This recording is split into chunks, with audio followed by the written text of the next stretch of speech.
Hello बच्चों, कैसे हैं आप लोग। I hope you are doing very well in your life. तो बच्चों, ये वीडियो का पर्पस क्या है, ये वीडियो आपको टाइटल देख के समझ में आ गया होगा कि आज हम लोग फिजिक्स के पेपर का एनालिसिस करने वाले हैं। किस पेपर का एनालिसिस करने वाले हैं? लास्ट 3 ईयर का, 2019, 20 एंड 21 का।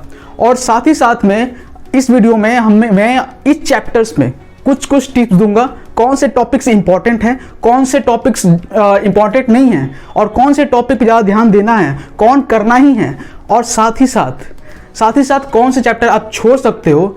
इन चीज़ों के बारे में, तमाम चीज़ों के बारे में हम लोग डिस्कस करेंगे चैप्टर बाय चैप्टर। ठीक है, तो चलिए स्टार्ट करते हैं। आपको स्क्रीन पे यहाँ पर आपको दिख रही होगी कि यहाँ पर काफ़ी सारे चैप्टर्स हैं। ठीक है, इस चैप्टर में 1 बाय 1 एनालिसिस है मेरा, और देखा हुआ है कि किस चैप्टर से कितने क्वेश्चंस आते हैं। तो चलिए बिना टाइम गवाए स्टार्ट करते हैं। ओके, तो बच्चों आपको स्क्रीन पे यहाँ पर दिख रही होगी कि हमने काफ़ी सारे चैप्टर्स यहाँ पर लिखे हैं, और उसके साथ हर ईयर में कितने कितने क्वेश्चंस आए हैं उसके बारे में भी लिखा हुआ है। सबसे पहले आपको दिख रहा होगा current electricity. Current electricity JEE mains वालों का सबसे फेवरेट चैप्टर हो जाता है। क्यों? अगर आप देखोगे तो 2019 में 42 क्वेश्चंस आए हैं, 2020 में 27 क्वेश्चंस आए हैं, और 2021 में 49 क्वेश्चन। और सच मानो किस टॉपिक से ज्यादा क्वेश्चन आए हैं, तो 49 से अगर बात करें तो 50% या 40 से 50% जो क्वेश्चंस हैं वो मेजरिंग इंस्ट्रूमेंट से आए हैं। एमीटर, वोल्ट मीटर, है ना, और पोटेंशियोमीटर, इस तरह के टॉपिक से ज्यादा क्वेश्चंस आए हैं। ठीक है, उसके साथ अगर आपको सर्किट सॉल्विंग प्रॉब्लम देखा जाए तो वो भी काफी टाइम से कंटिन्यूसली नहीं आ रहा है। ठीक है, कंटिन्यूसली ऐसा नहीं है कि आ नहीं रहा है, कंटिन्यूसली नहीं आ रहा है। लेकिन अगर गेसवर्क की बात करें तो चांस है कि इस बार सर्किट प्रॉब्लम आएगा। तो सर्किट प्रॉब्लम में आप क्या देखोगे? सर्किट प्रॉब्लम में आप लोग केवीएल और केसीएल, मतलब किरचॉफ्स वोल्टेज रूल और किरचॉफ्स करंट लूप पे सवाल देख लेना। साथ ही साथ जब आप ये कर रहे हो तो 1-2 क्वेश्चन नॉर्मल, सीरीज और पैरेलल के आइडिया समझ लेना कि कैसे करते हैं। ठीक है, क्योंकि बहुत ईजी होता है और ये स्कोरिंग है, समझ रहे हो। 49 क्वेश्चन 21 में, तो काफी स्कोरिंग है। सिर्फ पुट एंड गेट करोगे आपको आंसर मिल जाएगा। ठीक है, रही बात कि आगे हम देखें तो दूसरी टॉपिक हमारी क्या है, दूसरी चैप्टर है हमारा रोटेशनल मोशन। ठीक है, देखो रोटेशनल मोशन नाम सुनकर थोड़ा सा रुकावट आ गया है मेरे मन में। क्यों? क्योंकि बहुत बच्चे, क्या होता है ना रोटेशनल मोशन में, कि मैं बताता हूं। रोटेशनल मोशन में 3 तरह के बच्चे मिलेंगे। एक, जिन्होंने बिल्कुल रोटेशनल मोशन नहीं पढ़ा है। ठीक है, दूसरे वो बच्चे जिसने थोड़ी इजी क्वेश्चन कर लिए हैं, एससी वर्मा के हल्का क्वेश्चन कर लिए हैं, जब से स्टार्ट हो गया हार्ड क्वेश्चंस उसके बाद उसने छोड़ दिया। और तीसरे वैसे बच्चे जिसने काफी अच्छे तरीके से रोटेशनल मोशन को किया है। ठीक है, 3 बच्चे मिलेंगे आपको। जिसने बहुत अच्छे तरीके से रोटेशनल मोशन किया है वो काफी कम है संख्या में। ठीक है, और मीडियम में आपको मिलेंगे जो कि थोड़े क्वेश्चन किए हैं, प्रैक्टिस किया है, और फिर बाद में जैसे हार्ड क्वेश्चन आया उसके बाद छोड़ दिया है। देखो रोटेशनल मोशन में किस तरह क्वेश्चन आ रहे हैं, अगर मैं देखूं तो 2019 में 31 क्वेश्चंस हैं, 24 क्वेश्चंस है 20 में, और 21 में 39 क्वेश्चंस हैं। ठीक है, तो क्वेश्चन की संख्या कम नहीं है, लेकिन फिर भी मेरी सजेशन है कि ये एक ऐसा चैप्टर है जो एन मौके पे पढ़ना और उसको कॉन्सेप्ट को समझना काफी मुश्किल है। तो अभी तक जिन बच्चों ने रोटेशनल मोशन नहीं किया है तो उसको छोड़ दो। ठीक है, उसको बिल्कुल छुओ मत, क्योंकि ये एक ऐसा चैप्टर है जो कि एन मौके पर करने जाओगे तो बाकी और चैप्टर्स में आपकी गड़बड़ी हो जाएगी और टाइम मैनेजमेंट नहीं हो पाएगा। ठीक है, जिसने थोड़ा सा पुट किया है या जिसने बहुत अच्छे से किया है वो किस पे ध्यान दे, वो बात करते हैं। वो ध्यान दे मोमेंट ऑफ इनर्शिया के सवालों पर। मोमेंट ऑफ इनर्शिया के सवाल सबसे इंपॉर्टेंट होते हैं रोटेशनल मोशन से। अगर 60 से 70% चांस कहें तो मोमेंट ऑफ इनर्शिया से ही क्वेश्चन आते हैं। ठीक है, रही बात और किससे आ सकता है, और आ सकता है एंगुलर मोमेंटम से सवाल पे आ सकता है, रोटेशनल इक्विलिब्रियम पे सवाल आ सकता है ना। इस 3 टॉपिक मैं बोलूंगा कि इस 3 टॉपिक पे आप एक बार अच्छे से पकड़ कर लो। जिन्होंने पढ़ा है और जिन्होंने नहीं पढ़ा वो छोड़ सकते हैं। ठीक है, मैं जानता हूं कि संख्या काफी है, नंबर्स बहुत सारे क्वेश्चन आए हैं, लेकिन अभी और चैप्टर्स हैं, तो सब रखो। ठीक है, थर्ड है electrostatic. Again very easy topic, very easy chapter also, है ना। इसके टॉपिक्स भी इजी हैं, और इसके पूरे कंप्लीटली अगर चैप्टर्स की बात करें चैप्टर भी इजी है। Formula based and get answer questions होते हैं और आंसर आपको मिल जाएंगे। इसमें अगर देखा जाए तो 19 में 27 क्वेश्चन आए थे, 18 क्वेश्चन आए थे 20 में, और 32 क्वेश्चन, मतलब जस्ट करंट इलेक्ट्रिसिटी को छू कर आ गया। 32 क्वेश्चन आपके आए थे 21 में। तो काफ़ी काफ़ी काफ़ी काफ़ी ज़्यादा ये आपका इंपॉर्टेंट चैप्टर हो जाता है। इसमें क्या करना है आपको, रही बात इसमें करना है कि अगर मैं हर चैप्टर की बात करूं तो कुछ ना कुछ टॉपिक तो बोलूंगा कि मैं ये कर लो ये कर लो, लेकिन जहां बात आ जाती है इलेक्ट्रोस्टैटिक की, तो मैं बोलूंगा कि सारे इंपॉर्टेंट हैं, सारे के सारे। कर लो बात किसी चीज टॉपिक की बात कर लो, अगर तुम डाइपोल की बात कर रहे हो, पोटेंशियल की बात कर रहे हो, इलेक्ट्रिक फील्ड की बात कर रहे हो, है ना, वर्क की बात कर रहे हो, वर्क निकालना फाइंड करना है ना, वर्क डन फाइंड करना है, या और कोई भी तमाम टॉपिक की बात कर रहे हो, डायरेक्टर की बात कर रहे हो, और जो भी बात कर रहे हो, सारे चीजें जो होती है ना इसमें इंपॉर्टेंट हो जाती है। ठीक है, तो और बहुत छोटे छोटे टॉपिक है। डाइपोल अगर स्टार्ट करें तो क्या 2 पेज में खत्म है डाइपोल, है ना, और बात उसके बाद फॉर्मूला बेस्ड है और क्वेश्चन से फॉर्मूला बेस्ड, है ना, तो बहुत इजी हो जाता है, क्योंकि इसमें चैप्टर्स को या टॉपिक्स को खत्म करना काफी कम टाइम में जल्दी खत्म हो सकता है ना। तो अब मुझे पक्का यकीन है कि जो भी तैयारी कर रहे होंगे तो इलेक्ट्रोस्टैटिक तो एक ना एक बार तो पढ़े ही होंगे, है ना, तो जाकर उसे रिवाइज कर लो, जितने क्वेश्चंस आए हैं उसको एक बार देख लो, क्योंकि जो संख्या होती है क्वेश्चन जो आते हैं इस चैप्टर से वो काफी ज्यादा आ रहे हैं आजकल। ठीक है, नेक्स्ट टॉपिक पे आते हैं, नेक्स्ट चैप्टर पे आते हैं, तो बात करते हैं तो ray optics. Again ray optics भी कई तरह के मिलेंगे आपको बच्चे, रे ऑप्टिक्स वाले भी। एक तो ये जो कि बोर्ड में काफी अच्छे से रे ऑप्टिक्स पढ़ के गए होंगे, क्योंकि बोर्ड में बहुत अच्छा सवाल आते हैं इससे, है ना, काफी अच्छे मात्रा में सवाल आते हैं, और वही उनसे उनका क्या होता है, कॉन्फिडेंस बूस्ट हो जाता है, और कॉन्फिडेंस बूस्ट होने के बाद वो क्या करते हैं कि क्वेश्चंस उठाने लगते हैं और क्वेश्चंस बनता नहीं है ना। क्यों? रीजंस बहुत सारे हैं कि रे ऑप्टिक्स थियरी जो है वो और रे ऑप्टिक्स का जो क्वेश्चंस प्रॉब्लम सॉल्विंग है ना, वो काफी अलग अलग तरीके से अलग अलग दिमाग के डायरेक्शन को सोचना पड़ता है, मतलब अलग अलग दिमाग से सोचना पड़ता है ना, दोनों बिल्कुल अलग अलग चीजें हैं, है ना। ऑफकोर्स थियरी की यूज तो है, लेकिन बात वही आ जाती है कि क्वेश्चंस में समझना और करना दोनों अलग चीज हो जाती है ना। इसमें कितने सवाल आए हैं, तो इसमें सवाल आए हैं 26 क्वेश्चंस आए हैं आपके 19 में, 20 क्वेश्चंस आए हैं 20 में, एंड 31 क्वेश्चंस आए हैं 21 में। रे ऑप्टिक्स में क्या करना चाहिए, ठीक है, रे ऑप्टिक्स में लास्ट मोमेंट आप क्या देख सकते हो, स्नेल्स लॉ पे क्वेश्चन देख सकते हो, लॉ ऑफ रिफ्रैक्शन पे सवाल देख सकते हो, मिरर इक्वेशन पे सवाल देख सकते हो, combination of lens, refraction through prism, और लास्ट में अगर मैं कहूंगा तो टेलीस्कोप और माइक्रोस्कोप पे भी सवाल देख लिया करो। देख लो, इतना देख लो, तो इससे मेजॉरिटी ऑफ क्वेश्चन इसी टॉपिक से आते हैं रे ऑप्टिक्स में। ठीक है, चलिए नेक्स्ट देखते हैं चैप्टर। Next semiconductor. अगेन ये काफी स्कोरिंग है, ठीक है, ये स्कोरिंग हो जाता है, क्योंकि इसमें अगर आपका गेट से सवाल आ गया तो फटाफट बिना सोचे समझे बना दोगे और काफी स्कोर आ जाएगा। तो अगर गेट से सवाल आ जाता है इस चैप्टर में, तो आपकी लॉटरी लग गई, है ना। कितने सवाल आए थे सेमीकंडक्टर से? 19 में आए थे 16 सवाल, 20 में आए थे 15 सवाल, 21 में 42 सवाल सेमीकंडक्टर से। सोचो, सारे सेशन को मिलाकर ये डाटा तैयार की गई है ना। 21 में जितने भी सेशन हुए थे, 4 सेशन, चारों को ऐड करके 41 क्वेश्चन बने थे सेमीकंडक्टर से। ठीक है, इसमें अगेन कौन से टॉपिक्स आपको देखने चाहिए? जेनेट डायोड से सवाल काफी देखा गया है कि आ रहे हैं, ठीक है, जेनेट डायोड हो गया, फॉरवर्ड बाइस्ड और रिवर्स बाइस्ड बेस्ड प्रॉब्लम, और इसका थियरी भी देख लेना, थियरिटिकल बेस्ड भी क्वेश्चन इसमें आ रहे हैं। दूसरी बात है रेक्टिफायर और पीएन जंक्शन, ये 2 टॉपिक है जिससे भी सवाल आ रहे हैं। दूसरी ट्रांजिस्टर और डोपिंग, ठीक है, इससे भी सवाल देखा जा रहा है। रही बात गेट, तो गेट आपने पढ़ा होगा, एंड गेट, और गेट, नैंड गेट, जितने भी हैं, एक्सोर गेट, है ना, ये सारे गेट एक बार अच्छे से रिवाइज कर लो, क्योंकि गेट के बेस्ड और क्वेश्चन देख लो, क्योंकि गेट के बेस्ड जो क्वेश्चन होते हैं वो सबसे बन जाएंगे, और आपसे नहीं बनेंगे तो फिर आप पछताओगे।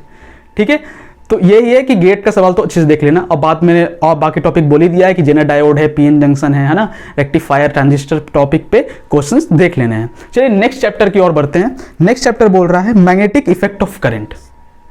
अगेन ये भी इजी टॉपिक है, इजी चैप्टर है ना। बार बार मेरे से टॉपिक निकल रहा है ना, क्योंकि टॉपिक से मैंने बहुत सारा रिसर्च किया था कि किस टॉपिक से ज्यादा क्वेश्चन आ रहे हैं। तो मैग्नेटिक इफेक्ट ऑफ करंट में अगर देखा जाए तो 23 क्वेश्चंस आए हैं 19 में, 26 क्वेश्चन आए हैं 20 में, और 23 क्वेश्चंस अगेन आए हैं 21 में। इसमें कौन से चैप्टर्स आपको देखने हैं जो रिवाइज करते समय आपको ध्यान रखना है, वो है, अगर इसमें बात किया जाए तो 2 चीजों में कैटेगरी में इसे बांट दिया गया है इस चैप्टर को। एक तो मैग्नेटिक फील्ड थ्रू वायर, और एक है अर्थ मैग्नेटिज्म। इसमें अगर बात किया जाए तो देखा गया है कि इसमें जो क्वेश्चंस आ रहे हैं वो हार्ड क्वेश्चंस नहीं आ रहे हैं। जो हार्ड क्वेश्चन, जैसे कि बाकी और टॉपिक्स में एक दो क्वेश्चन हार्ड आ जाता है, क्या कहते हैं, एक दो चैप्टर में हार्ड क्वेश्चन आ जाता है, लेकिन काफ़ी टाइम से इसमें कोई हार्ड क्वेश्चन नहीं आ रहा है, ईजी आ रहा है। और अगर ईजी कितना आ रहा है तो लगभग यही 50-51% ईजी और 50-51% 49% मीडियम आ रहा है, ठीक है, हार्ड क्वेश्चन नहीं आ रहा है। तो अगेन ये हो जाता है, इस कारण से ये अगेन स्कोरिंग चैप्टर हो जाता है, ठीक है। इसमें आपको क्या देखना है, इसमें आपको देखना है कि मैग्नेटिक सस्पेक्टिबिलिटी से जो फॉर्मूला बेस्ड जो फॉर्मूला होता है उस फॉर्मूला बेस्ड से के सवाल आपको देखने हैं, ठीक है। और आपको फिर देखना है डाइपोल पे सवाल देखने हैं, मैग्नेटिक डाइपोल पे सवाल देखने हैं, और प्लस बार मैग्नेट पे भी सवाल देख लेना, ठीक है। नेक्स्ट बढ़ते हैं हम लोग, तो नेक्स्ट बात करते हैं। तो नेक्स्ट हमारा चैप्टर है ग्रेविटेशन। अब ग्रेविटेशन कैसा है, मेरी सजेशन है कि ग्रेविटेशन अगर नहीं भी पढ़े हो अभी तक तो पढ़ लो, बहुत ही ईजी है, फॉर्मूला पुट एंड गेटिंग सवाल आते हैं, और इसको छोड़ दिए तो फिर बाद में पछताना पड़ सकता है, ठीक है। तो ग्रेविटेशन देख लो, और इलेक्ट्रोस्टैटिक अगर देखे हो तो ग्रेविटेशन समझने में भी ज़्यादा वक्त लगेगा नहीं, क्योंकि वहाँ पर उसके फॉर्मूले और इसके फॉर्मूले में ज़्यादा अंतर नहीं है। मतलब एक फॉर्मूला अगर बात करें F = K Q1 Q2 R square, उसमें होता है कूलम्स लॉ के अकॉर्डिंग, और यहाँ हो जाता है आपका F = G M1 M2 R square, वहाँ K है 9×10⁹, यहाँ G है 6.67×10⁻11। तो इसमें दोनों में फॉर्मूले में सेम है, तो आपको जो समझने में टाइम नहीं लगेगा। कुछ कुछ थियरी एक्स्ट्रा है, आपको स्केपलर थियरी है और भी चीज़ें हैं तमाम ग्रेविटेशन में हैं, जो कि ऑफकोर्स एक्स्ट्रा तो है ही, क्योंकि अलग चैप्टर तो एक्स्ट्रा रखना ही पड़ेगा, लेकिन हाँ इसको समझने में ज़्यादा वक्त नहीं लगेगा। अगेन कौन सा टॉपिक है जो इसमें देखने लायक है, तो देखा गया है कि पहले बात कर लेते हैं कि कितने क्वेश्चन आए हैं। तो आपको देख रहे होंगे 19 में 17 सवाल आए हैं, 20 में 16 सवाल आए हैं, जबकि 21 में 32 सवाल आए हैं ग्रेविटेशन से। सोचो कितने इंपॉर्टेंट है। इसमें कौन से टॉपिक्स हैं, तो हम समझते हैं केप्लर्स लॉ का खासकर T² directly proportional to R³ वाले फॉर्मूला जो है उस पर सवाल काफ़ी देखा गया है, खासकर मोशन ऑफ सेटेलाइट पे देखा गया, सेटेलाइट के प्रॉब्लम भी देखे गए हैं, ये काफ़ी टाइम से पूछा जा रहा है। एनर्जी पे भी आ रहा है, G_M_r, इस फॉर्मूला पे बेस्ड सवाल भी देखे जा रहे हैं। साथ ही साथ अगर देखा जाए तो acceleration due to gravity at height h, हाँ ना, बेसिक अगर पढ़े हो गए तो एनसीईआरटी में यही टाइटल है शायद मेरे ख्याल से, acceleration due to gravity at height h, इससे बेस्ड जो फॉर्मूला आता है आपका उस पे बेस्ड क्वेश्चंस आपको दिख रहे हैं। एक दो क्वेश्चन अगर मैं याद आ रहा है मुझे तो मैं बताऊं, तो जैसे कि एक सवाल जेईई मेंस में आया था, तो ये सवाल जरूर देख लेना, इस तरह के सवाल आ सकते हैं इस बार भी। अगर सन और अर्थ की दूरी जो है उसको आधा कर दिया जाए तो अर्थ पे एक ईयर कितने दिन में कंप्लीट होगा। जैसे कि अभी 365 डेज में कंप्लीट होता है एक ईयर, 365 या point something accurate point something है, या 366 लीप ईयर में कह दो। और अगर डिस्टेंस को घटा दिया जाता है तो फिर आपका कितना ईयर में कितने डेज में कंप्लीट होगा 1 ईयर। तो इस तरह के सवाल जो हैं, इस तरह के सवाल भी एक बार देख लिया करो PYQ में, ठीक है। इसके PYQ देख लो तो और ज़्यादा क्लियर हो जाएगा, ठीक है। ग्रेविटेशन के PYQ मस्ट है, ग्रेविटेशन के PYQ मतलब पास्ट ईयर क्वेश्चन जरूर देख लो। बात करते हैं नेक्स्ट चैप्टर की। नेक्स्ट चैप्टर हमारा है, हाँ एक चीज और याद आ रहा है मुझे, टाइम पीरियड, ठीक है। टाइम पीरियड क्वेश्चन भी ग्रेविटेशन में देख लेना, ठीक है, टाइम पीरियड क्वेश्चन। चलो नेक्स्ट आते हैं चैप्टर ऑक्सीलेशन। ऑक्सीलेशन क्या है, तो ऑक्सीलेशन में अगर देखोगे तो 14 क्वेश्चंस आए हैं, और 19 में 5 क्वेश्चन सिर्फ आए हैं 20 में, जबकि डायरेक्ट सब जितना भी 20 का भरपाई था उसने 21 में कर दिया, 36 क्वेश्चन आए हैं ऑक्सीलेशन से। ऑक्सीलेशन कैसा चैप्टर है, ऑक्सीलेशन 2 तरह के बच्चे होते हैं ऑक्सीलेशन में, 3 तरह के नहीं, इस बार 2 तरह के। एक जिन्होंने पढ़ा और उनको थोड़ा बहुत समझ में आया और उसने ट्राई करते करते ठीक ठाक समझ लिया है, ठीक ठाक। दूसरा ऐसे होता है कि जिसने बहुत इजी क्वेश्चन किया है ऑक्सीलेशन का, और अभी तक अब इतना टाइम हो गया है ऑक्सीलेशन पढ़े हुए तो बहुत चीज़ भूल चुके हैं, ठीक है ना, बहुत चीज़ भूल चुके हैं। तो ये 2 तरह के बच्चे होते हैं। तो जिन्होंने ऑक्सीलेशन भूल चुके हैं तो वो क्या करें, वो जो मैं टॉपिक्स बोल रहा हूँ अभी उस पर क्वेश्चन देख लें, उनको याद आ जाएगा थोड़ा बहुत। और जिन्होंने अच्छे से किया है वो भी इस टॉपिक पे ज़्यादा ध्यान दें। कौन सी टॉपिक है ये, टॉपिक है प्रिंसिपल ऑफ सुपरपोजिशन पे सवाल, ठीक है। दूसरा है डैम्पिंग पे सवाल बहुत देखा गया है, तो डैम्पिंग के सवाल आप लास्ट ईयर के PYQ बना सकते हो और सॉल्व कर सकते हो। डैम्पिंग के सवाल समझ लेना, इस पे काफ़ी सवाल आ रहे हैं। दूसरा है फ्रीक्वेंसी पे आते हैं 1/2π√K/m पे सवाल काफ़ी ज़्यादा देखा गया है। दूसरा है एक्सेलरेशन जो एसएसएम का जो एक्सेलरेशन होता है, वो जो फॉर्मूला होता है अलग अलग कंडीशन पे, उस अलग कंडीशन पे वो फॉर्मूला बनता है, एक्चुअली होता तो याद तो नहीं करना है, आपको क्वेश्चन के अकॉर्डिंग वो एक्सेलरेशन का फॉर्मूला चेंज होते रहता है, लेकिन उस एक्सेलरेशन के बेस्ड फॉर्मूलेज पे आपको क्वेश्चंस देखने हैं, ठीक है। तो एक्सेशन अगर फाइंड करना है एसएम के कंडीशन में, ऑक्सीडेशन कंडीशन में, तो उस पर बेस्ड क्वेश्चन आप देख सकते हो। ठीक है, नेक्स्ट चैप्टर आ देते हैं। नेक्स्ट चैप्टर क्या है? नेक्स्ट है dual nature of matter. Again theoretical topic है ये, ठीक है, थ्योरेटिकल फिर टॉपिक बोल रहा हूँ, थ्योरेटिकल चैप्टर है ये, डुअल नेचर। डुअल नेचर में आपके कितने सवाल आए थे पहले ये देख लेते हैं। डुअल नेचर में आपके थे 17 क्वेश्चंस आए थे 19 में, 15 क्वेश्चन आए थे 20 में और 30 क्वेश्चन आए थे 21 में। 30 सवाल आए थे 21 में।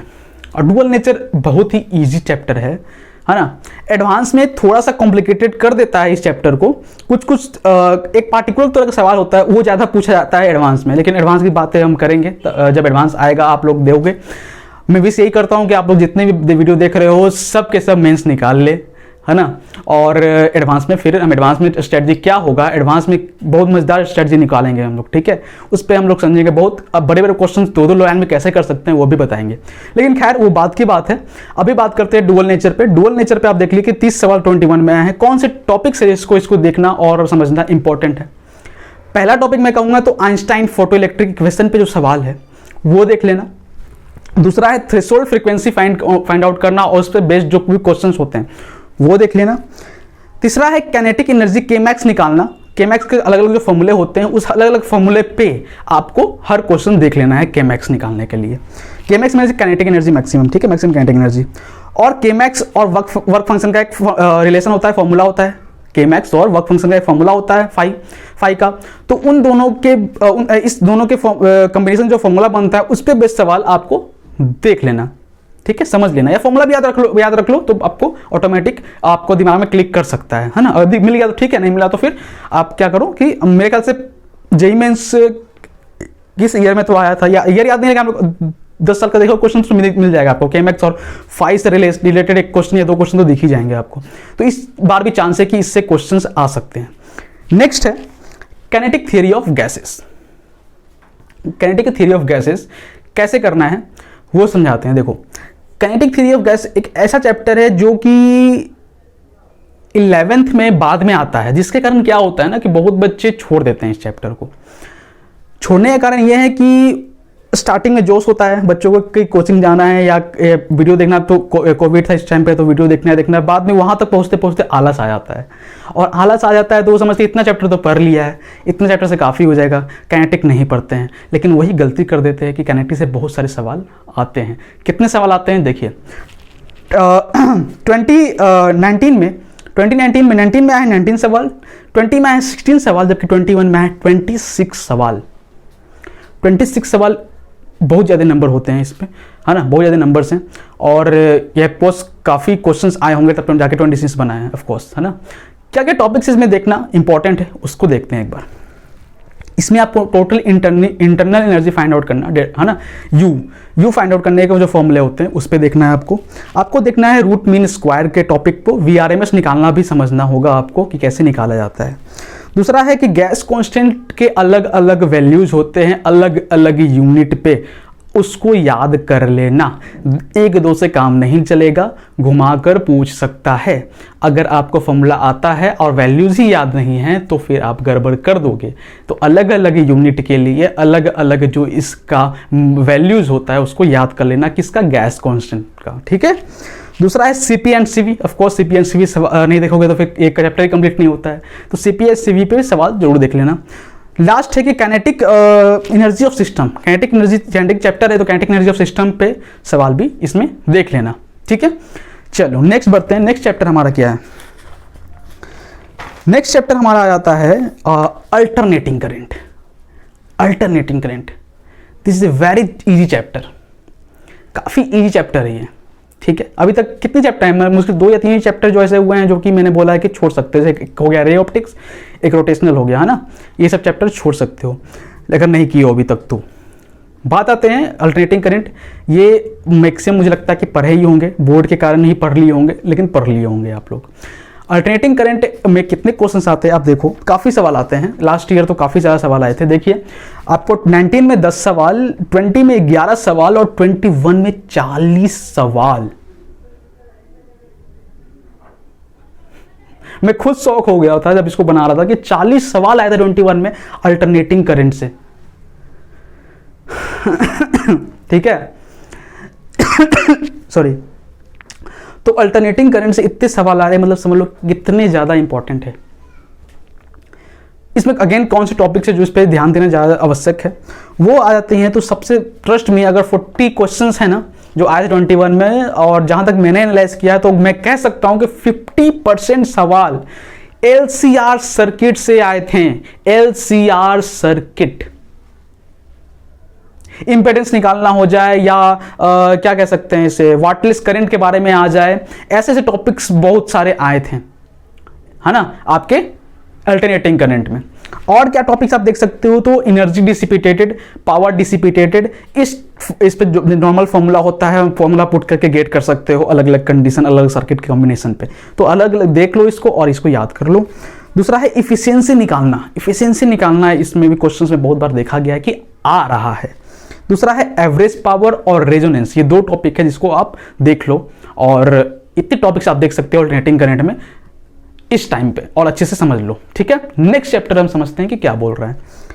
नेक्स्ट चैप्टर है थर्मोडायनेमिक्स। थर्मोडायनेमिक्स जो है ये थियोरेटिकल, मैं कहूंगा कि थियोरेटिकल चैप्टर है ये। इसमें क्या क्या चैप्टर टॉपिक आप देख सकते हो वो मैं बताने वाला हूं, लेकिन थर्मोडायनेमिक्स समझ लो ना कि थर्मोडायनेमिक्स अगर आप केमिस्ट्री में पढ़ते हो और फिजिक्स में भी पढ़ते हो तो ये बहुत अच्छे से पढ़ा हुआ होता है जनरली सबका, ठीक है। कितने सवाल आए हैं इसके 19, 20, 21 में जरा देखते हैं। 19 में सवाल आए हैं 13, 20 में 19 सवाल और 32 सवाल आए हैं 21 में, 32, ठीक है। तो इसको समझते हैं कि कौन से टॉपिक्स आपको देखने होंगे। तो मैंने एनालिसिस के अकॉर्डिंग तो इसमें थ्योरेटिकल क्वेश्चन भर के दिया है, भर के। खास करके मैं नोटिस करूं तो ज़्यादातर सवाल थियरी में किस टॉपिक से दिए हैं, तो ज़्यादातर सवाल दिए हैं आपके लॉ ऑफ थर्मोडायनेमिक्स के बेस्ड सवाल दिए हैं, कि जितने भी लॉ होते हैं थर्मोडायनेमिक्स के उससे बेस्ड सवाल काफ़ी देखे गए हैं। तो इसको लॉ ऑफ थर्मोडायनेमिक्स के सवाल और उसको थियरी अच्छे से थोड़ी चीज़ों को देख लेना। एनसीईआरटी अगर पढ़ लोगे तो ठीक है, एनसीईआरटी पढ़ लोगे तो वो भी अच्छी है, और अगर जिस नोट से पढ़ रहे हो और जिस चीज़ों से पढ़ रहे हो और पास ईयर क्वेश्चंस कर लोगे तो हो जाएगा कि थियोरेटिकल पार्ट हो जाएगा। दूसरा, कार्नोट इंजन से सवाल इसमें अभी बहुत टाइम से कंटिन्यूसली नहीं आ रहे हैं, लेकिन हो सकता है कि कार्नोट इंजन से पहले बहुत ज़्यादा सवाल आया करते थे मेंस में, अभी भी आ सकते हैं कार्नोट इंजन से सवाल, है ना। ऐसा नहीं है कि अभी आ ही नहीं रहा है, आ रहा है लेकिन कम आ रहे हैं। तो कार्नोट इंजन से सवाल आप देख सकते हो। दूसरी बात है कि Q equal to m s delta T, है ना, Q equal to m s delta T, इस फॉर्मूला पे बेस्ड सवाल भी बहुत बार देखे गए हैं। तो इस फॉर्मूला को याद कर लो और इस फॉर्मूला के क्वेश्चंस प्रैक्टिस कर लो, ठीक है। दूसरा है change in internal energy means delta U के सवाल भी देखे गए हैं। तो थियरीज के पढ़ लेना, 2 दिन में मैंने बोला है कार्नोट इंजन इफिशिएंसी भी ऐड कर लेना, और क्या था, change in internal energy delta U पे भी क्वेश्चन देख लेना। नेक्स्ट अगर बात करें तो वेव्स एंड साउंड, ये मेरा तीसरा या चौथा चैप्टर होगा जिसको मैं बोलूंगा कि अगर अभी तक नहीं पढ़ रहे हो तो मत छोड़ दो, ठीक है। इसमें ये ऐसा चैप्टर है ना कि अगर नहीं पढ़े हो और प्रैक्टिस नहीं किए हो तो काफ़ी ज़्यादा डर लगता है, क्योंकि इसमें बहुत सारी चीज़ें आती है, डॉपलर इफेक्ट आ जाता है, अलग अलग फ्लूइड कंडीशन में अलग अलग क्या हो सकता है, अपीयरेंस के अकॉर्डिंग या क्या कहते हैं रिलेटिव के अकॉर्डिंग आपका साउंड का प्रोपेगेशन क्या होगा। तो जब तक इस तरह के सवाल अगर आप नहीं किए हो ना तो अचानक अभी करने बैठोगे तो और डाउन हो जाओगे, अपना कॉन्फिडेंस खो बैठोगे। तो अभी कॉन्फिडेंस नहीं खोना है, अगर नहीं किए हो तो वेव एंड साउंड को छोड़ सकते हो। कितने सवाल आए हैं वो बात कर लेते हैं। 19 सवाल आए हैं 19 में, 20 सवाल आए हैं 13 सवाल आए हैं 20 में, एंड 21 सवाल आए हैं 19 में। तो इसमें कौन कौन टॉपिक्स हैं जो कि इंपॉर्टेंट है। पहला है कि फ्लूइड पे सवाल इसके देखे गए हैं। टनल बेस्ड सवाल भी आ रहे हैं। दूसरा है डॉपलर इफेक्ट, ऑब्वियसली इससे सवाल तो कैसे नहीं रह सकता, तो डॉपलर इफेक्ट तो देखना ही होगा आपको। दूसरा है ऑब्जर्वर बेस्ड सवाल भी आ रहे हैं कि ऑब्जर्वर यहाँ पर है और उसकी तरफ साउंड अगर आ रही है तो उसकी फ्रीक्वेंसी कैसे चेंज हो रही होगी या फ्रीक्वेंसी में क्या चेंज आया होगा, वगैरह वगैरह सवाल आ रही हैं। और ट्यूनिंग फॉक से सवाल काफ़ी टाइम से देखा नहीं जा रहा है, लेकिन हाँ इस बार देख लेना, इस बार हो सकता है ट्यूनिंग फॉक से सवाल आ जाए, ठीक है। नेक्स्ट अगर बात करें तो आता है बेसिक मैथमेटिक्स। बेसिक मैथमेटिक्स जो फिजिक्स स्टार्ट होने से जस्ट पहले पढ़ाया जाता है, ठीक है, नॉर्मल मैथमेटिक्स, तो उससे सवाल भी आते हैं मेंस में।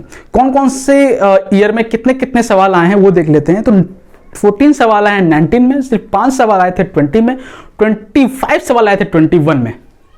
ठीक है, तो इसमें कौन कौन से टॉपिक्स है? तो नॉर्मली आपको नॉर्मल इंटीग्रेशन, बाइनोमियल थ्योरम और इसके एक्सपेंशन, ठीक है, और अगर बात करें तो ट्रिग्नोमेट्री से बेस्ड थोड़े थोड़े सवाल भी देख लेना। खासकर एक्सपेंशन पे ज़्यादा सवाल आते हैं, तो एक्सपेंशन, अलग तरह के एक्सपेंशन को याद कर लेना, है ना, एक्सपोनेंशियल एक्सपेंशन, है ना, और भी चीज़ें जितनी एक्सपेंशन होती है, और थोड़ी बहुत एपीजीपी का फॉर्मूला को देख लेना। ठीक है, इस पे देख लेना। एपीजीपी से फॉर्मूला को चांस बहुत कम होता है, लेकिन फिर भी अकॉर्डिंग टू माय सजेशन अगर टाइम है तो देख सकते हो। बाइनोमियल एक्सपेंशन तो देखना ही देखना है। ठीक है, खैर आगे चलते हैं। आगे चैप्टर क्या है हमारा वो देखते हैं। आगे नेक्स्ट चैप्टर है इलेक्ट्रोमैग्नेटिक वेव। अगेन ये भी काफ़ी इजी चैप्टर है और थ्योरेटिकल चैप्टर है इलेक्ट्रोमैग्नेटिक वेव। ठीक है, तो इसमें थियरी भी है, और ये ऐसा चैप्टर है कि अगर तुम खुद पढ़ने बैठोगे तो समझ में आएगा नहीं, है ना। बाकी फिजिक्स के चैप्टर, मैक्सिमम चैप्टर खुद से पढ़ के समझ में आ सकते हैं, लेकिन ये इसमें किसी ना किसी की हेल्प पड़ेगी। जो टीचर या जो भी है वो उनकी हेल्प आपको पढ़ने वाली है इलेक्ट्रोमैग्नेटिक वेव में। मतलब अब तो नहीं, लेकिन जब पढ़े होगे तो आप खुद से अगर पढ़ना चाह रहे होगे तो बहुत कुछ समझ में नहीं आ रहा होगा। तो ये ऐसा चैप्टर है, लेकिन ये ऐसा मतलब ये नहीं कि चैप्टर टफ हो जाता है, ये चैप्टर ईजी है। एक बार समझने पर ये काफ़ी ईजी हो जाता है। कितने सवाल आए थे इसमें ये देखते हैं। 15 सवाल आए थे 19 में, 13 सवाल आए थे 20 में, और 22 सवाल आए थे 21 में। तो काफ़ी सवाल आ रहे हैं, स्कोर कर सकते हो। और इसमें कौन कौन टॉपिक्स हैं वो एक बार देख लेते हैं। टॉपिक्स क्या है? तो इंटेंसिटी पे सवाल काफ़ी ज़्यादा आ रहा है। इंटेंसिटी पे सवाल काफ़ी ज़्यादा आ रहा है, तो इंटेंसिटी पे सवाल देख लिख कर ही जाना इलेक्ट्रोमैग्नेटिक वेव में अच्छे से।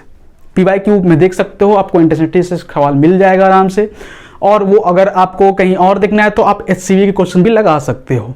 ठीक है, रही बात तो इंफ्रारेड, एक्सरे, ये सब जो थियरी है, क्या क्या होता है, इसकी वेवलेंथ क्या क्या होती है, वगैरह वगैरह चीज़ें, ये आप देख लेना, याद कर लेना। अल्ट्रावायलेट रे क्या होता है, उसके क्या क्राइटेरिया है, उसके क्या कैरेक्टरिस्टिक्स है, क्योंकि मैंने बोला कि थियरिटिकल चैप्टर है तो इसमें थियरी भी बहुत ज़्यादा पूछी जा रही है, तो इसके थियरी भी देख लेना। एक तो चैप्टर हम याद करें, मैं सॉरी क्वेश्चन याद करता हूँ, मुझे क्वेश्चन याद आ रहा है कि एक क्वेश्चन था जिसमें कि आपको डाटा दी हुई थी, जैसे कि आप डाटा में क्या दिया हुआ था कि एनर्जी जनरली दी हुई थी। ठीक है, और E = SC/λ, जैसे कि E = SC/λ फॉर्मूला है, ये लगाओगे और बाकी सब डाटा गिवन है। H तो पता ही रहता है, C पता ही रहता है, और E गिवन होगा क्वेश्चन में, और लैम्डा निकाल कर जो भी लैम्डा का वैल्यू आ था फिर आपको बताना था ऑप्शन में कि कौन सा होगा। ऑप्शन क्या था? लैम्डा का वैल्यू नहीं था, ऑप्शन में था एक्सरे, इंफ्रारेड रे, UV रे और सम अदर रे। तो किसका वेवलेंथ कितना कितना होता है, अगर ये याद रहेगा तो लैम्डा जब आ जाएगा तो आपको याद हो जाएगा कि हाँ इसका तो इतना ही होता है, तो इसका आंसर एक्सरे हो जाएगा। तो ये सवाल देखा गया है, समझ में आ गया। नेक्स्ट चैप्टर में आते हैं। नेक्स्ट चैप्टर क्या बोल रहा है ये समझते हैं। नेक्स्ट है कम्युनिकेशन सिस्टम। छोड़ना मत इस चैप्टर को, 10 बार बोलूंगा, कम्युनिकेशन सिस्टम को छोड़ना ही मत, पढ़ के जाना। अगर नहीं पढ़ रहे हो तो फिर भी PYQ देखकर और थोड़े नोट्स को, शॉर्ट नोट्स जो होते हैं जिसने बहुत आपके फ्रेंड सर्कल में बनाए होंगे, तो उसको देख लो कम से कम, है ना। ठीक है, कितने सवाल आए थे बात करते हैं। तो 13 सवाल आए थे 19 में, एक सवाल देखा गया था 20 में, लेकिन 24 सवाल आए थे 22 में। तो ये मत समझो कि एक सवाल आए 20 में तो इस बार भी बहुत कम सवाल आएंगे, नहीं, ऐसा नहीं है।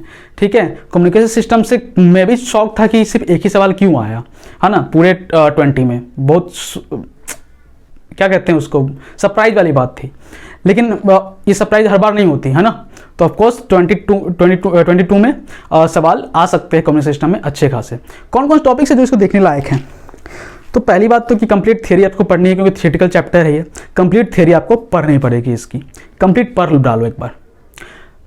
कुछ टॉपिक याद ध्यान देना, जैसे मॉड्यूलेशन हो गई, एम्पलीट्यूड हो गया, है ना, इस सब टॉपिक पे बैंडविड्थ हो गया, है ना, इस सब टॉपिक पे ज़्यादा ध्यान दे देना थोड़ा सा ज़्यादा। ठीक है, कम्युनिकेशन सिस्टम खत्म हुआ। नेक्स्ट चैप्टर आपका क्या है?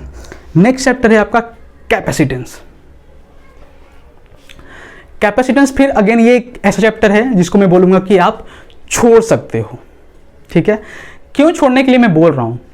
छोड़ने का रीज़न ये है कि मुझे पता है कि आपने पढ़ा होगा, अच्छे से पढ़ा होगा, ठीक है, जैसे भी पढ़ा होगा।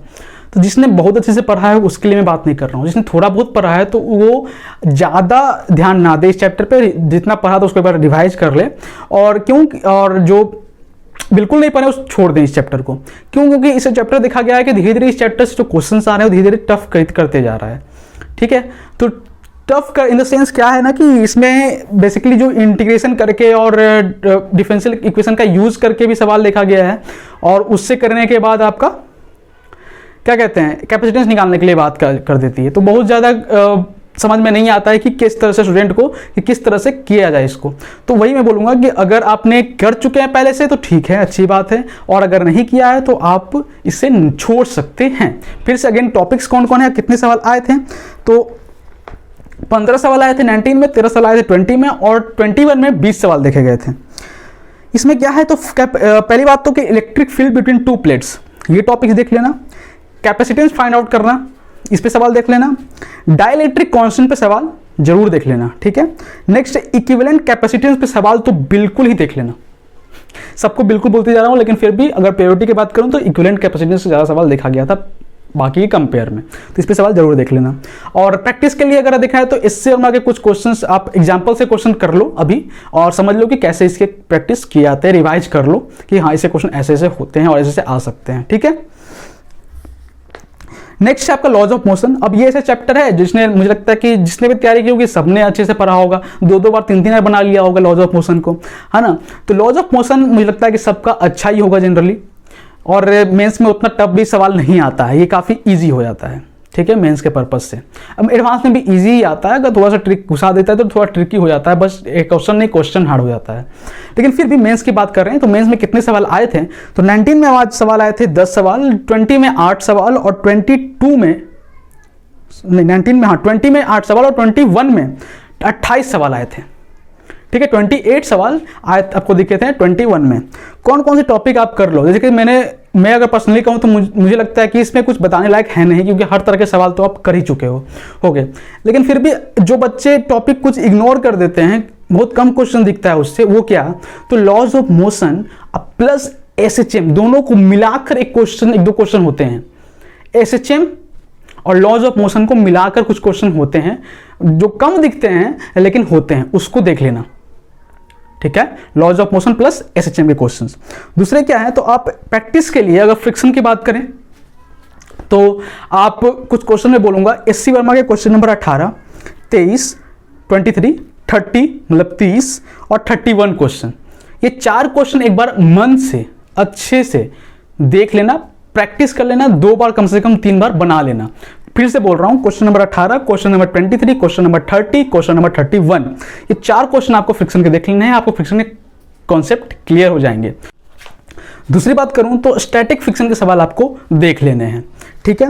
और अगर बात करूं तो बहुत फेमस है और बहुत को पता ही होगा कि साइकिल अगर चल रही है तो किस साइकिल में किस डायरेक्शन में फ्रिक्शन लग रही है।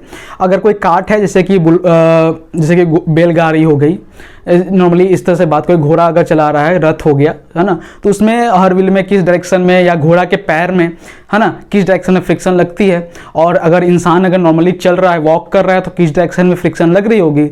इस सब बेसिक नॉलेज जो होती है, जो फ्रिक्शन स्टार्ट होने से कुछ जस्ट थोड़ी बात बता दिया जाता है, तो उसको एक बार रिवाइज कर लेना, ठीक है। नेक्स्ट चैप्टर में आते हैं। नेक्स्ट चैप्टर क्या कह रहा है वो समझते हैं। मोशन इन 1D, अगेन वही टॉप ऐसा ही है कि जिसने बहुत सारे लोगों ने सारे बच्चों ने किया ही होगा मोशन इन 1D। कितने सवाल इसके आते हैं ये देखते हैं एक बार। 7 सवाल आए थे 19 में, 17 सवाल आए थे 20 में, और 25 सवाल आए थे 21 में।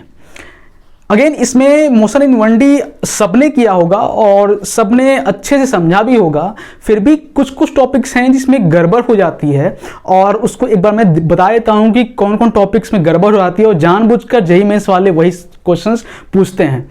कौन कौन से टॉपिक्स, पहली बात relative velocity. Relative velocity questions मुझे पता है कि बहुत बच्चों को समझ में आ गया होगा, बहुत को नहीं समझ में आया होगा, तो इसको एक बार समझ लेना रिलेटिव वेलोसिटी के कॉन्सेप्ट को, ठीक है। देखो जो भी मैं टॉपिक बता रहा हूं, जो भी टॉपिक बोल रहा हूं, अगर आपको क्लियर नहीं है कोई टॉपिक आपको समझ में नहीं आया है, और आपको अगर लग रहा है कि आपको खुद अब अगर पढ़ोगे तो भी बहुत ज़्यादा वक्त लग जाएगा और समझ में नहीं आएगा, तो आप कमेंट में कर सकते हो। एक बच्चा भी कमेंट करे, मैं उस पर वीडियो बना दूंगा, क्योंकि मुझे लगता है कि अगर एक बच्चे का डाउट है तो इसका मतलब बहुतों का डाउट होगा, तो उस पर मैं वीडियो बना दूंगा और उसके कुछ क्वेश्चन भी करवा दूंगा, ठीक है। ठीक है, ओके। तो इसमें कौन कौन टॉपिक से रिलेटिव वेलोसिटी मैंने बात कर दी। कंजर्वेशन ऑफ लीनियर मोमेंटम, जो हम क्लास 9th में भी पढ़े थे और 9th से ही पढ़ते आ रहे हैं, है ना, कि m1 v1 equal to m2 v2, तो कंजर्वेशन ऑफ लीनियर मोमेंटम किस पे बेस्ड सवाल आप देख लेना। मैं बाकी सवाल की बात नहीं कर रहा हूँ जो आपको पता है ऑलरेडी, जो ऐसे सवाल की बात कर रहा हूँ जो पे आप प्रैक्टिस नहीं किए हो, ठीक है। दूसरे हैं मिनिमम स्टॉपिंग डिस्टेंस। ये क्या है, देखिए होगे इसी में सवाल में थे कि अगर ब्रेक लगाए गाड़ी पे और जस्ट ब्रेक लगाने के बाद भी कुछ देर तो चलेगा ना वो गाड़ी, तो कितनी देर तक चलेगा, समझा या कितनी दूर तक जाएगा, ब्रेक लगाने के जस्ट बाद कितनी दूर तक जाएगा, ऐसे सवाल आपको एससीआर में मिल जाएंगे और इसको देख लेना, ठीक है। नेक्स्ट है पीवाईक्यू। देखा गया है कि पिछले मैं कहूँ तो 6-7 साल से देखा जा रहा है कि ग्राफिकल क्वेश्चन जो होते हैं ना, काइनेमेटिक्स से ज़्यादा पूछे जा रहे हैं, ग्राफ से रिलेटेड क्वेश्चंस।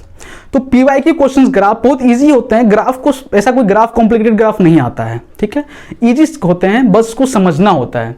तो ग्राफिकल जो क्वेश्चन है आप इसको देख लिया करो, पीवाईक्यू देख लो, पीवाईक्यू में भर के मिल जाएंगे आपको क्वेश्चंस ग्राफिकल, तो वो आप देख लिया करो, आपको कॉन्सेप्ट क्लियर कर लो, ठीक है। बात करते हैं तो s equal to u t plus half a t square में वैसे पता v square equal to u square plus 2s भी होता है ना, और v equal to u plus a t भी होता है। इतने सारे फॉर्मूले हैं, लेकिन मैं बात क्यों कर रहा हूँ s equal to u t plus half a t square की, क्योंकि इस पे बेस सवाल ज़्यादा देखे गए हैं इन कंपेयर टू बाकी दो फॉर्मूले हैं जो, ठीक है, s equal to u t plus half a t square.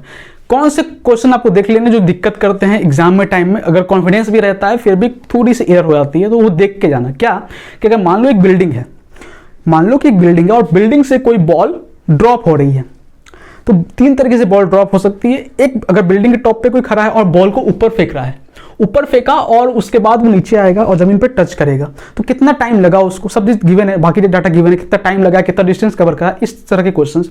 एक तरीका होता है कि जस्ट ने सिंपली ड्रॉप कर दिया, इस तरह से बिल्डिंग पे खड़ा है, बिल्डिंग के टॉप से ड्रॉप कर दिया, ठीक है, एक सवाल ये होता है। एक सवाल होता है कि उसने ड्रॉप नहीं किया, नीचे की तरफ फेंक दिया, नीचे की तरफ फेंक दिया।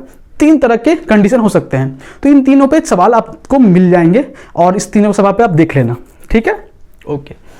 नेक्स्ट आते हैं, नेक्स्ट कौन सा है, नेक्स्ट है मोशन इन 2D। 1D हो गया, 2D की बात करते हैं। 2D में देखते हैं कितने सवाल आए थे।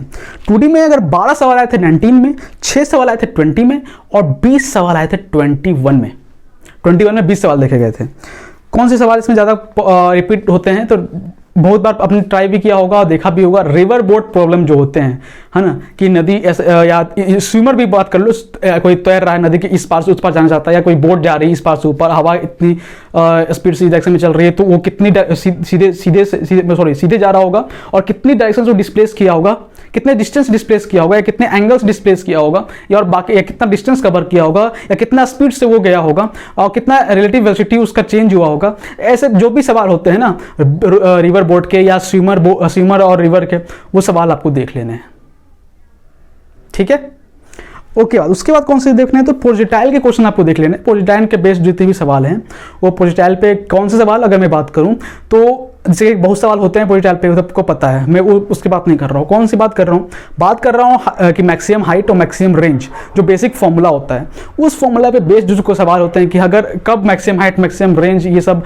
इक्वल होगा, या कितने एंगल पे मैक्सिमम होगा, या वगैरह वगैरह जो चीज़ें हैं, डाटा इन्फॉर्मेशन जो चीज़ें हैं और जो सवाल हैं, ठीक है। या एक तो गलती ये करते हो ना बच्चे हो आप लोग की, इक्वेशन ऑफ ट्रेजेक्टरी का फॉर्मूला आपको बड़ा लगता है, लेकिन इक्वेशन ऑफ ट्रेजेक्टरी बहुत ज़्यादा हेल्प करती है काफ़ी सारे सवाल में। तो इक्वेशन ऑफ ट्रेजेक्टरी के बेस सवाल आपको देख लेना, एटलीस्ट कम से कम जरा नज़र मार लेना, एक फटाक से क्लिक कर लेना, ठीक है, इतना कर लेना, ओके। नेक्स्ट कौन से चैप्टर है उस पर बात करते हैं। नेक्स्ट चैप्टर आपका आता है centre of mass and collision. कितने सवाल आए थे वो देख लेते हैं। 15 सवाल आए थे 19 में, 19 सवाल आए थे 20 में और फिर से 15 सवाल आए थे 21 में। Centre of mass and collision ये भी मीडियम लेवल का चैप्टर है, ना मैं इजी कहूँगा इसको, ना बहुत हार्ड कहूँगा, मीडियम लेवल कहूँगा। कोलिजन की बात करूँ तो कोलिजन इजी कर सकते हैं क्योंकि उसमें फॉर्मूला बेस्ड और पता है कि किस किस तरह के कोलिजन होते हैं, हेड ऑन कोलिजन वगैरह वगैरह कोलिजन जो होते हैं, उस तरह कोलिजन में किस तरह क्वेश्चन बनाए जाते हैं, किस तरह के अप्रोच करनी पड़ती है, सब पता रहता है क्योंकि हम लोग प्रैक्टिस कर चुके होते हैं ना, बच्चे सब प्रैक्टिस कर चुके होते हैं। सेंटर ऑफ मास पे सवाल कभी कभी टफ हो सकता है ना, टफ नहीं कहूँगा, मीडियम कहूँगा, मीडियम ही जाएगा इसका ज़्यादा से ज़्यादा, टफ तो बहुत कम है कि सेंटर ऑफ मास से टफ क्वेश्चन बने, मीडियम बन सकता है और इजी बनेगा, ठीक है। सेंटर ऑफ मास अगेन कौन से टॉपिक से जो कि देखना जरूरी है। पहली बात तो कोलिजन के हर तरह के कोलिजन, जितने भी तरह के कोलिजन होते हैं उस पर सवाल नहीं छोड़ना है, बिल्कुल देख कर ही जाना है, ठीक है। दूसरे बुलेट वाली जो सवाल होती है ना, बुलेट वाली कि बुलेट इस SCR में सवाल भी है कि बुलेट जाती है और पेड़ में इतनी दूर तक चली गई और कितना उसमें एनर्जी लॉस हुआ वगैरह वगैरह चीज़ें, जो भी चीज़ें हैं उसको बारे में आपके क्वेश्चंस हो सकते हैं। दूसरा है कि एनर्जी लॉस तो सवाल हो गया, परसेंटेज कितनी परसेंटेज लॉस एनर्जी लॉस हुई ये भी, ठीक है।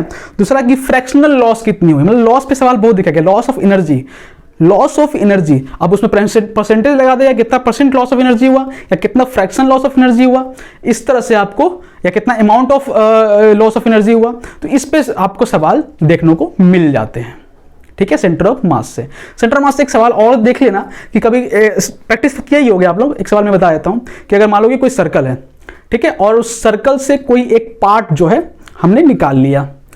अब जब शुरू में जब पूरा सर्कल तो सेंटर ऑफ मास तो पता है कि सेंटर पे होता है, लेकिन जब वो पोर्शन जब हमने निकाल लिया तो सेंटर ऑफ मास कहां पर शिफ्ट हो गया होगा, उसका पोजीशन बताना, और इस तरह के सवाल आपको देखने को मिल जाएंगे PYQ में, ठीक है। नेक्स्ट आप देखें तो नेक्स्ट है nuclear physics. Nuclear physics again theoretical chapter है ये, ठीक है, ये तो करना ही चाहिए, मॉडर्न फिजिक्स जितने भी उसमें हमको करना ही करना है, ठीक है।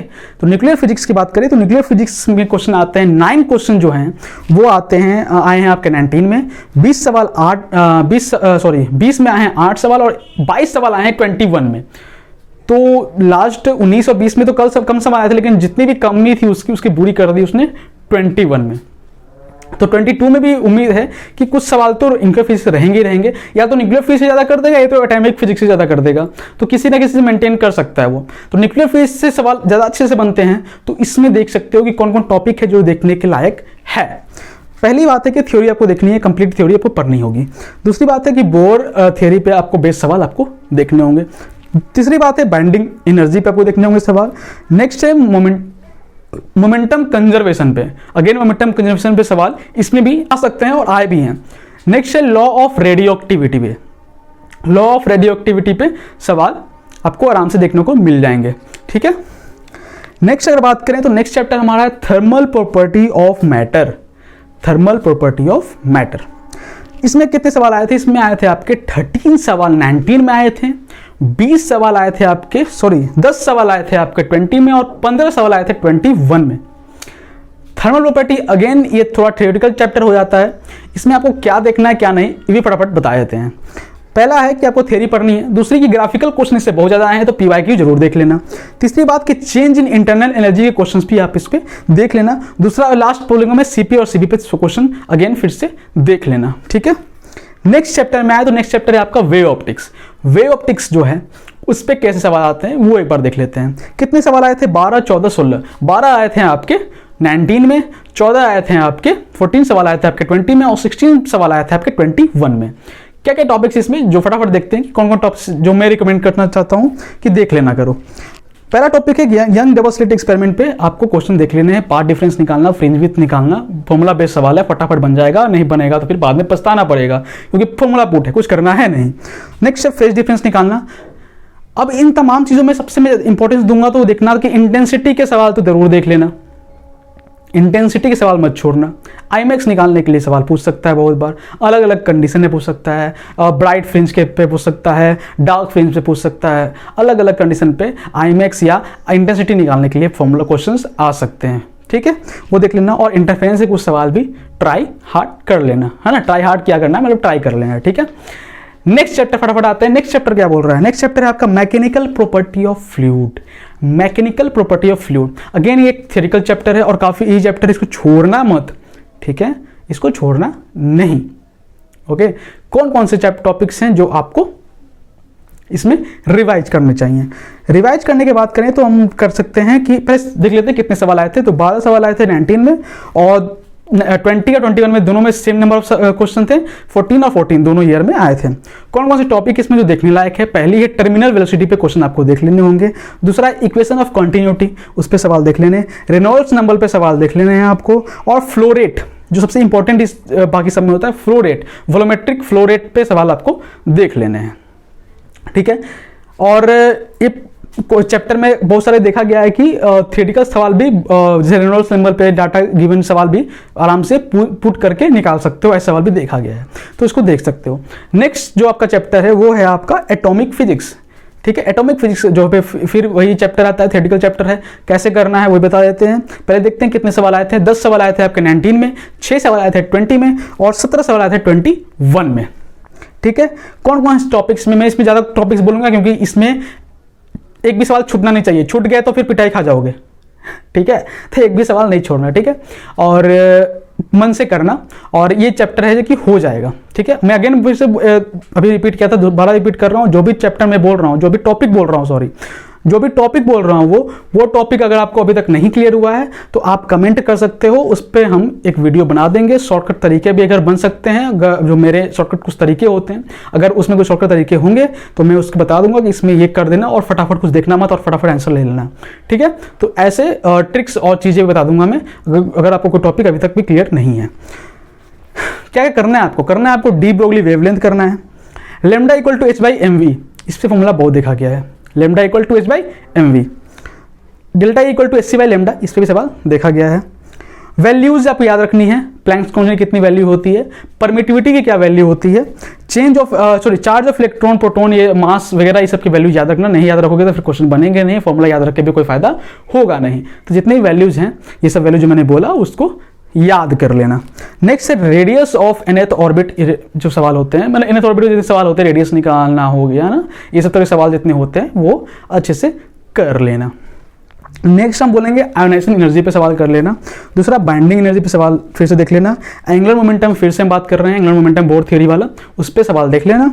और फिर इलेक्ट्रॉनिक कन्फिगरेशन पे सवाल बहुत देखा गया है, केमिस्ट है ना, कि सब इलेक्ट्रॉनिक कन्फिगरेशन कैसे किया जाता है, जो बड़ी बड़ी ग्रुप डी एलिमेंट कह दो, बड़ी बड़ी क्या करो, ग्रुप डी कह दो, ग्रुप डी के और ग्रुप एफ के जो इलेक्ट्रॉनिक कन्फिगरेशन होते हैं उसको आप जरूर देख लेना कि कैसे इलेक्ट्रॉनिक कन्फिगरेशन किए जाते हैं। एटॉमिक फिजिक्स में देखा गया कि बहुत टाइम से इलेक्ट्रॉनिक कन्फिगरेशन सवाल आ रहे हैं।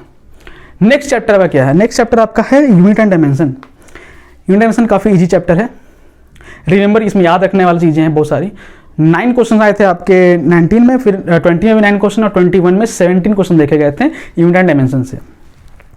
ये कहूँगा तो पूरे फिजिक्स का मुझे कहूँगा कि सबसे ईजीएस्ट चैप्टर हो जाएगा ये आपका। तो इसमें क्योंकि इसमें बहुत याद ही करनी है, कुछ दिमाग लगाना ज़्यादा है नहीं।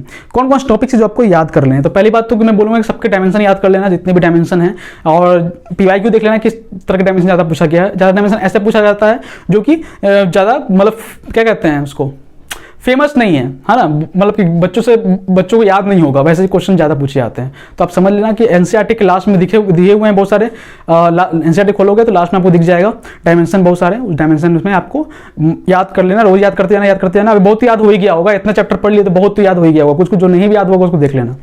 नेक्स्ट आपका बेसिक क्वेश्चन जो होते हैं, फाइंडिंग डायमेंशन फाइंड करना हो, या एरर पे क्वेश्चन जो होते हैं, एरर निकालने पे, उस पर सवाल आपको देख लेना है। ठीक है, नेक्स्ट आता है आपका वर्क पावर एंड एनर्जी। इसमें कितने सवाल आए थे? इसमें सवाल आए थे आपके 7 सवाल आए थे 19 में, 8 सवाल आए थे 20 में और 20 सवाल आए थे, 20 सवाल 21 में आए थे।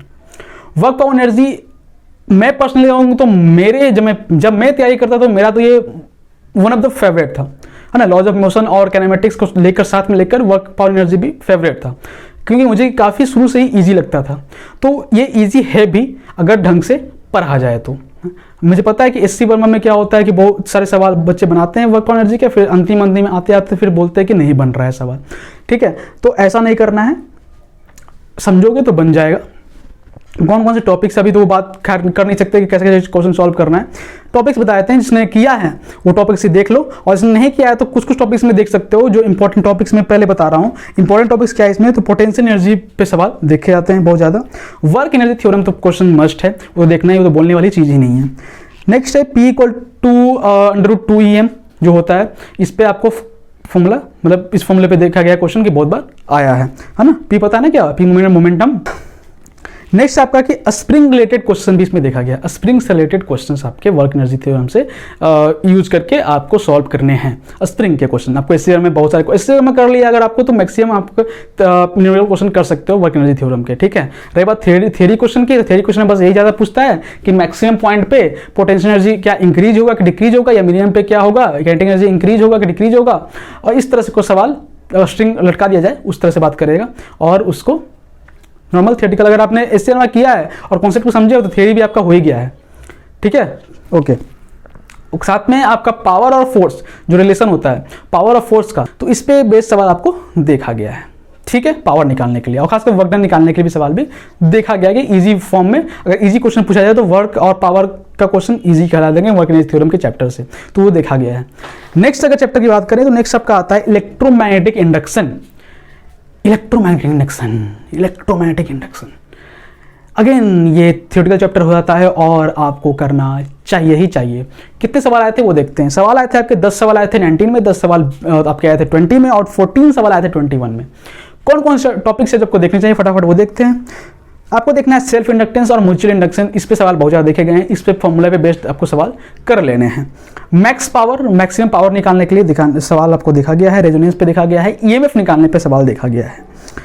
और अगर मैं बात करूं तो अगर आपको प्रैक्टिस नहीं है तो प्रैक्टिस आपको करने के लिए क्या कर लो कि एससीओ में उठाओ और क्वेश्चन नंबर 18 से स्टार्ट करो और बहुत ज़्यादा क्वेश्चन इसमें 90 से प्लस क्वेश्चन एससीओ में है, तो 5-5 क्वेश्चन छोड़ के करते जाना जितना हो सके आपसे एबिलिटी हो, ठीक है। 18 के बाद से 5-5 क्वेश्चन छोड़ते जाना और करते जाना, ठीक है। या आप ऐसा कर लो, अगर उतना भी नहीं टाइम है तो फिर क्या कर लो 18 से स्टार्ट करो और 18 से 10 सवाल ऐसे बना लो आगे से और फिर पीछे से 10 सवाल बना लो, ठीक है। ऐसे कर लो और ऐसे करके आप कॉन्सेप्ट बहुत हद तक समझ जाओगे इलेक्ट्रोमैग्नेटिक इंडक्शन का, और बाकी टॉपिक्स मैंने बोल ही दिया है। नेक्स्ट जो है, नेक्स्ट आपका मैकेनिकल प्रॉपर्टी ऑफ सॉलिड, ये भी आपका इजी में आ जाता है, इजी चैप्टर में आ जाता है। क्या कहता है ये? कहता है कि 6 क्वेश्चन जो आए थे आपके वो आए थे आपके 19 में, 5 क्वेश्चन आए थे आपके 20 में और 16 क्वेश्चन आए थे 21 में। तो 21 में 16 क्वेश्चन आए थे। कौन कौन से टॉपिक से उसको फटाफट हम समझते हैं और आगे बढ़ते हैं, ठीक है। थर्मल एक्सपेंशन से सवाल काफ़ी ज़्यादा देखे गया है, यंग मॉडुलस और इलोंगेशन से सवाल काफ़ी ज़्यादा पूछा गया है, इलास्टिक एनर्जी, बल्क मॉडुलस इस टॉपिक पे देखा गया है, वर्क डन निकालना, स्ट्रेचिंग करते समय वर्क डन क्या होगा, है ना, उस पर सवाल देखा गया है, ठीक है। नेक्स्ट आते हैं हम नेक्स्ट चैप्टर पे। नेक्स्ट चैप्टर है हमारा, यहाँ पर आप सुधार लेना, यहाँ पर थोड़ा सा एरर है, यहाँ पर मैग्नेटिक प्रॉपर्टी ऑफ मैटर है ना कि mechanical property of matter, magnetic property है। तो मैग्नेटिक प्रॉपर्टी ऑफ मैटर में कौन कौन सवाल है, कौन कौन टॉपिक्स है उसको फटाफट देखते हैं। तो 19 में से सवाल कितने आए थे? 19 में 6 सवाल आए थे, 20 में 4 सवाल और 21 में 12 सवाल आए थे। कौन कौन से टॉपिक आप देख सकते हो? हिस्टेरिसिस लूप जो है उससे कंप्लीट आप देख लेना, कंप्लीट कोएसिस्टिविटी है ना, ये सब टॉपिक पे आपको मतलब हिस्टेरिसिस लूप आप पूरा पढ़ लोगे तो सब टॉपिक क्लियर हो जाएगा। तो इस सब टॉपिक पे आप देख लेना, हिस्टेरिसिस लूप आप अच्छे से समझ लेना, ठीक है। हर पॉइंट उसको हर एक पॉइंट उसको समझ लेना, ठीक है। उस पर जो सवाल हैं, जो बेसिक सवाल होते हैं वो सवाल आप कर लेना, ठीक है। दूसरी टॉपिक क्या है? दूसरी टॉपिक है मैग्नेटिक नीडल एंड ऑक्सीलेशन पे सवाल देखा गए हैं। तो मैग्नेटिक नीडल और ऑक्सीलेशन पे सवाल आप देख सकते हो इस पे। नेक्स्ट अगर बात करें तो अगर हम इसी एक बात और है, इस पे हम बात करें तो पैरा और डाई और फेरो ये सब थियरिकल टॉपिक जो हैं उसको देख लेना एक बार। इसके जो डाटा गिवन होते हैं थियरी बेस्ड सवाल भी इसमें आ सकते हैं। अब एंड होता है चैप्टर और वो टॉपिक क्या है? Physics experiment. फिजिक्स एक्सपेरिमेंट पे कौन कौन सवाल हो सकते हैं? तो देखो फिजिक्स में सवाल हो सकते हैं आपके वर्नियर कैलिपर सवाल हो गए, स्क्रू गॉस सवाल हो गए, है ना, ये सब सवाल जो हो गए आपके और कौन सवाल हो सकते हैं? स्ट्रेस स्ट्रेन निकालना भी एक्सपेरिमेंट में इंक्लूड हो जाता है, ठीक है। तो वो सवाल आपके हो सकते हैं। तो इसमें कौन कौन कितने के सवाल आए थे? 9 सवाल आए थे आपके किसमें? 19 में। 20 में आए थे 5 सवाल और 7 सवाल आए थे 21 में। कौन कौन से आपको देखने हैं? तो वर्नियर कैलिपर और स्क्रू गॉस पे क्वेश्चन आप देख सकते हो। लीस्ट काउंट निकालना आप समझ लेना कि लीस्ट काउंट कैसे निकालना जाता है, पढ़ चुके होगे आप। दूसरी बात है कि time period, simple harmonic motion जब हो रहा हो तो टाइम पीरियड कैसे निकाला जाए, उस पर T = 2π/L/G पे फॉर्म क्वेश्चन पे भी आप देख लेना अच्छे से कि कैसे इस पे अप्लाई करते हैं और किस किस तरह से क्वेश्चन इस पे बन सकते हैं। दूसरा स्ट्रेस और स्ट्रेन, जो मैंने बोला कि स्ट्रेस और स्ट्रेन देख लेना, और स्ट्रेस और स्ट्रेन के ग्राफ जो होते हैं ना वो ग्राफ को आप समझ लेना कि ग्राफ पे क्वेश्चन कैसे हो सकते हैं। तो बच्चों फाइनली इतने सारे चैप्टर्स हैं आपके कंप्लीट फिजिक्स में। मैंने कोशिश किया है कि पूरे फिजिक्स का एनालिसिस करें कि किस चैप्टर से कितने क्वेश्चंस आ रहे हैं। इसके पीडीएफ भी मैंने डिस्क्रिप्शन बॉक्स में ऐड कर दिए हैं, आप उसको डाउनलोड करके जब मन तब देख सकते हैं। इस वीडियो का पर्पस बस इतना था कि जो बच्चे को पढ़ रहे हैं तो उनको थोड़ा हेल्प कर दिया जाए कि किस चैप्टर से कौन कौन टॉपिक्स आपको अच्छे से देख लेने हैं, कि क्योंकि अगर आप खुद पढ़ने जाओगे, आप खुद एनालाइज करने जाओगे तो उतना टाइम तो है नहीं कि कितने चैप्टर से कितने टॉपिक से कितने सवाल आए थे हर चैप्टर से, तो उतने आपके पास टाइम नहीं है। तो इसलिए मैंने सोचा कि चलो एक वीडियो बनाया जाए जिसमें कि हम बताएं कि अलग अलग एक एक टॉपिक से आपके कितने कितने सवाल आ रहे हैं और किस पे ज़्यादा ध्यान देने की ज़रूरत है। फिजिक्स की एनालिसिस खत्म हुई, ऐसे ही करके हम लोग केमिस्ट्री और मैथ की भी ट्राई कर रहे हैं कि जल्दी से जल्द लाने की कोशिश किया जाए, केमिस्ट्री और मैथमेटिक्स की भी। रही बात तो और अगर आप हम लोग सोच रहे हैं इस पे, अभी इस पे काम करना स्टार्ट तो नहीं किए हैं, लेकिन सोच रहे हैं कि जल्द से जल्द हम लोग 30 प्लान स्ट्रैटेजी लाएं, 30 डेज का प्लान का स्ट्रैटेजी लाएं कि 30 दिन में कैसे और कौन कौन चैप्टर्स किए जाएं, डू और डाई चैप्टर्स कौन कौन से हो सकते हैं कि करो या मरो टॉपिक्स, और उस टॉपिक्स पे और उस बेसिक इंफॉर्मेशन पे एक वीडियो बनाया जाए। इस पे हम लोग सोच रहे हैं अभी। तो अगर आप लोग इंटरेस्टेड हो तो कमेंट करो और हम लोग को मोटिवेटेड करो, ठीक है। तो बच्चों चलो इसी के साथ हम लोग अलविदा लेते हैं और नेक्स्ट वीडियो केमिस्ट्री और मैथमेटिक्स लाने की कोशिश करते हैं। जो भी एनालिसिस किया था हमने उस पर ध्यान देना, जो टॉपिक्स मैंने बोला था उसको एक बार देख लेना अच्छे से और उस पर क्वेश्चंस कर ही लेना, कोई ऑप्शन नहीं रखना। डू और डाई के जो वीडियो है हम लोग लाने की कोशिश जल्द से जल्द करना चाहते हैं, जल्द से जल्द उस पर लगे हुए हैं। और आप लोग मोटिवेट करते रहिए, कमेंट करें, ताकि कमेंट तो आप लोग कर नहीं रहे हैं, कमेंट करते रहिए ताकि मोटिवेटेड रहें हम लोग, ठीक है। ओके चलो, all the best, good luck.